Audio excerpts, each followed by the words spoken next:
Já vás zdravím, já jsem Dan Pokorný.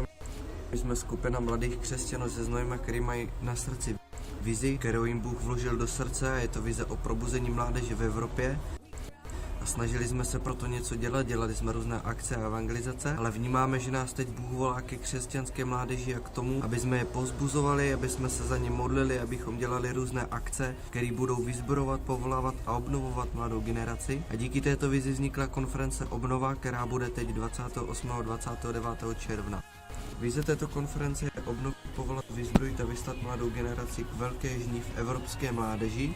A motto této konference je: přestaň hledat smysl pro co žít a najdi smysl pro co umřít. Ahoj, já jsem Šimon. Vyrůstal jsem v církvi, která se stala pro mě náboženstvím a každodenní rutinou. Nežil jsem osobní vztah s Bohem a byl jsem prázdný, hledal jsem uspokojení ve světě. Ale Bůh mě jednoho dne dal milost a naplnil můj život, naplnil moji prázdnotu a od toho dne mohu prožívat radost, pokoj a lásku.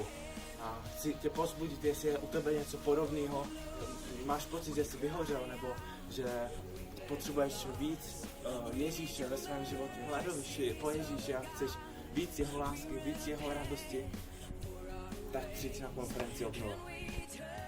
Ahoj, já jsem Eva a chtěla bych ti říct, že konference jsou pro mě vždycky velkým povzbuzením. Tak bych tě chtěla pozvat na konferenci pro mládež Obnova, ale pokud jsi třeba dospělý a chceš se nechat povzbudit službou mladých, tak přijeď i ty, budeme se těšit.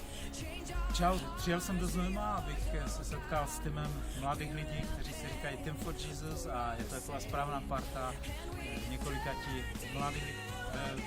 Ve Znojmě připravujeme konferenci pro mladé lidi a myslím si, že je to skvělá příležitost přijet do krásného, nádherného moravského města, ale zároveň přijet se nechat povzbudit a vyzbrojit v tom, co Pán Bůh nejen tady dělá, ale hlavně co chce dělat v našich životech a co chce dělat ve vašich životech, v vašich mládežích, sborech, církvích. Přijeďte, bude to skvělé a vřele doporučuji všechny organizátory, kteří stojí za touto konferenci. Někteří z nich stojí tady vedle mě, Dan a Šimon. Těšíme se na vás!